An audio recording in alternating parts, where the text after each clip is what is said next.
हिंद दोस्तों, सशक्त भारत से मैं डॉक्टर आर के वर्मा।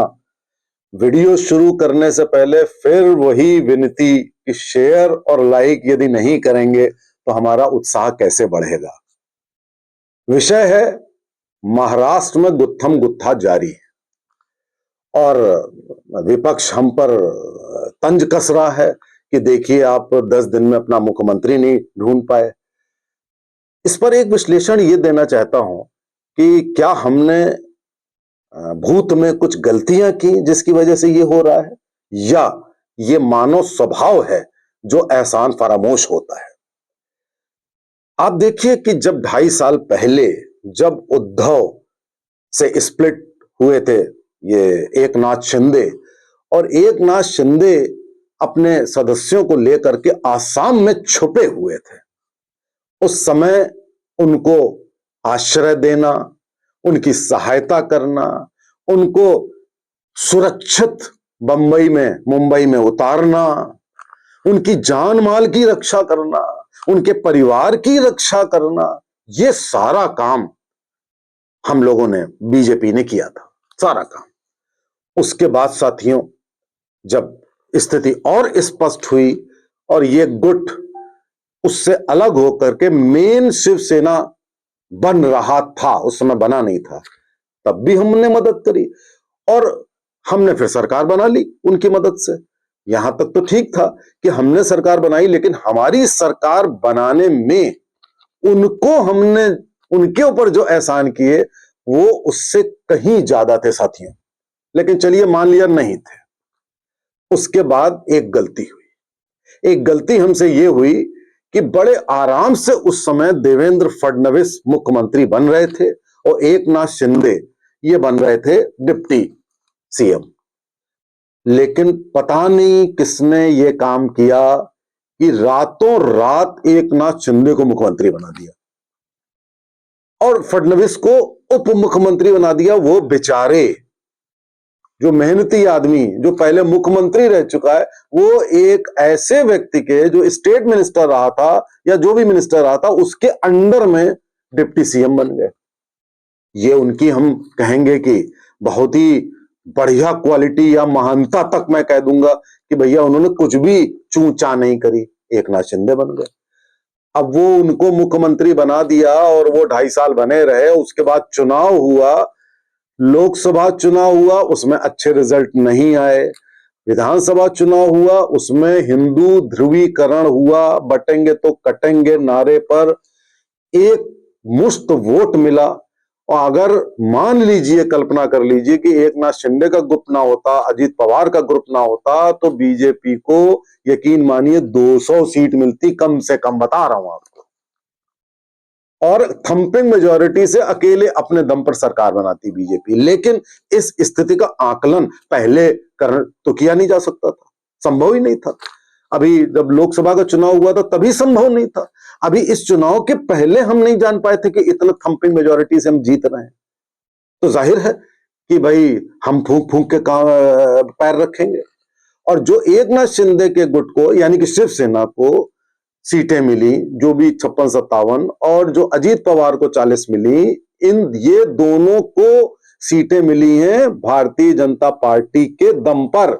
वहां पे बीजेपी नहीं खड़ी हुई, इनको सपोर्ट किया और ध्रुवीकरण था बटेंगे तो कटेंगे नारे पर, और इनको बीजेपी समझकर जनता ने वोट दिया। अब ये ब्लैकमेल कर रहे हैं। अब ये 2.5 साल पहले की स्थिति अपनी भूल गए कि क्या थे, और ये मुख्यमंत्री भी नहीं बनाए जा सकते थे, ये सब भूल गए। अब इनका कहना है कि भाई साहब अब हम और आप बीजेपी बराबर हो गए। अब एक 132 सीट लाया, एक 56 लाया, ये बराबर हो गए। और उसके बाद अब इनका कहना है कि फडणवीस मुख्यमंत्री ना बन के मराठा कोई बने। मतलब ये एक टालम टोल की नीति है। और हमको आप गृह मंत्री बना दीजिए, गृह मंत्री या हमारे लड़के को बना दीजिए डिप्टी सीएम। ये सब कहने का तात्पर्य सीधा सा मतलब है कि आप डिफाइंड मोड में आप वही काम कर रहे हैं जो उद्धव ठाकरे ने किया। और उद्धव ठाकरे का हश्र देखने के बाद भी एकनाथ शिंदे को यह बात समझ में नहीं आई। यानी कि those who forget the history are condemned to repeat it. अब ये इतिहास दोहरा रहे हैं। अब बीजेपी या हमारी पार्टी की ये कमी थी उस समय। सबने कहा था कि फडणवीस की बजाय एकनाथ शिंदे को मुख्यमंत्री नहीं बनाना चाहिए था, क्योंकि एक बार किसी का तुम कद ऊंचा कर दो, उसके बाद तुम नीचा करोगे तो वो आदमी चाहे वो बिल्कुल किसी लायक ना हो, लेकिन वो प्रतिरोध करेगा, बगावत करेगा। और यही हो रहा है। खुलकर बगावत नहीं कर पा रहे हैं। खुलकर इसलिए नहीं कर रहे हैं कि देखा हुआ है जाएंगे कहां, क्या कर लेंगे। जब तक कि सारे लोग ना मिल जाएं तब तक आप बीजेपी की बजाय सरकार बना नहीं सकते हो। सारे लोग आपका क्यों मिल जाएंगे आपसे? आप ही को मुख्यमंत्री बनाने के लिए सारे लोग क्यों मिल जाएंगे? ये तो बात समझ के परे है। खैर, अब साथियों इस कांड से मेरा मतलब है कि इस प्रवृत्ति से एक सीख लेनी होती है। राजनीति हमें अपने जीवन में बहुत कुछ सिखाती है। राजनीति भी सिखाती है और धर्म भी सिखाता है। महिषासुर वाली आपने कहानी सुनी होगी कि भैया पहले किसी को तुम कुछ बनाते हो, बाद में सबसे पहले आप ही को भस्मासुर सबसे पहले आप ही को भस्म करता है। तो आप जब ये जानते हो तो ये आम जीवन में भी आप किसी की भी सहायता करें तो ये ध्यान रखें कि सहायता आउट ऑफ प्रोपोर्शन नहीं होनी चाहिए। आपने सड़क के भिखारी को राजा बना दिया और उसके बाद उससे कहा कि राजा के बजाय तुम मंत्री बन जाओ, तो वो आपका दुश्मन हो जाएगा। तो साफ जाहिर है कि आम जीवन में वही होता है जो राजनीति में होता है, या इसका उल्टा आप कह लें। अब इसका इलाज क्या है? गलती तो हो गई। अच्छा, हम आप क्रिटिसाइज कर रहे थे बीजेपी को कि इनको एकनाथ शिंदे के बाद वो जो पवार वाला गुट है उसके साथ ऐसा नहीं करना चाहिए था, उसको स्प्लिट करा के अजीत पवार को डिप्टी सीएम नहीं बनाना चाहिए था। हम लोग ऐसा कह रहे थे। लेकिन साथियों, आज ऐसा लग रहा है कि बहुत सही किया जो हमारे रणनीतिकार अमित शाह जी हैं, उन्होंने बहुत सही किया।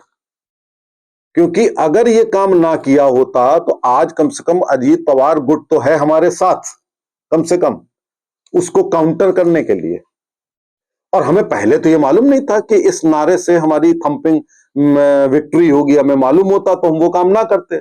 हम तो अपने आप को कंसोलिडेट कर रहे थे। तो यानी कि एक को ऊंचा उठाया तो दूसरे को भी ऊंचा उठाया, लेकिन अभी उसकी उतनी सीटें नहीं है तो वो उतना प्रतिरोध नहीं कर रहा है। वो तो एक तरह से उस समय अजीत पवार का डिप्टी सीएम बनाना, अब मैं कहूंगा, अभी तक मैं 2 वीडियो बना चुका हूं कि ये गलत किया बीजेपी ने। आज मैं कह रहा हूं कि ये सही किया, क्योंकि अब कम से कम हमारे पास अजीत पवार गुट तो है, कुछ काउंटर करने के लिए तो है। लेकिन सीख तो लेनी है कि भस्मासुर अगवाला आप काम, चाहे सामान्य जीवन हो चाहे राजनीति हो, आप अगर करते हैं तो आपके पास पछताने के अलावा कुछ भी नहीं होगा।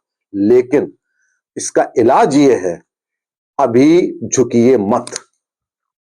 अगर एकनाथ शिंदे कहते हैं कि भाई साहब हम सरकार में नहीं रहेंगे और हम साहब ये नहीं करेंगे, मत डरिए। मैं आपको, अब मेरा मुंह उतना बड़ा तो है नहीं कि मैं आपको पूरा आश्वासन दे सकूं, लेकिन मैं कह रहा हूं नहीं डरना चाहिए। क्योंकि यदि आप डरेंगे तो इस तरीके की प्रवृत्तियां भी बढ़ेंगी, इस तरीके के लोग भी बढ़ेंगे, इस तरह के ब्लैकमेलर्स भी बढ़ेंगे। और साथियों, जो भी कुछ करना है वो ये सोचकर करना है, किसी को भस्मासुर नहीं बनने देना है। और ये सोचकर करना है कि ये आदमी आगे चलकर हमको धोखा दे सकता है। लेकिन साथ ही हमें डरना नहीं है, क्योंकि महाराष्ट्र एक रोल मॉडल बना है हिंदू यूनिटी का। और ये यूनिटी, क्योंकि महाराष्ट्र बड़ा इंपॉर्टेंट है। आपने देखा होगा फ्रीडम स्ट्रगल में भी, और चित्पावन ब्राह्मण का देखा होगा, मराठास का देखा होगा। तो महाराष्ट्र हमेशा ट्रेडिशनली बहुत ही ऐसा स्टेट रहा है जिसने पूरे भारत में हिंदुत्व का, सनातन का झंडा फहराया है। और वहीं से दोबारा शुरुआत हुई है। मत डरिए, चाहे एकनाथ शिंदे हो चाहे अजीत पवार हो, मत डरिए। सरकार अपनी बनेगी। हमारे पास मात्र 10-12 सीटों की है, पूरी हो जाएगी। कुछ नहीं ऐसा होना है, और न केंद्र में कुछ होना है, इसका भी मैं आश्वासन देता हूं। तो इसलिए इस क्राइसिस को खत्म करके देवेंद्र फडणवीस को तुरंत मुख्यमंत्री बनाइए और किसी के दबाव में मत आइए। नमस्कार, जय हिंद।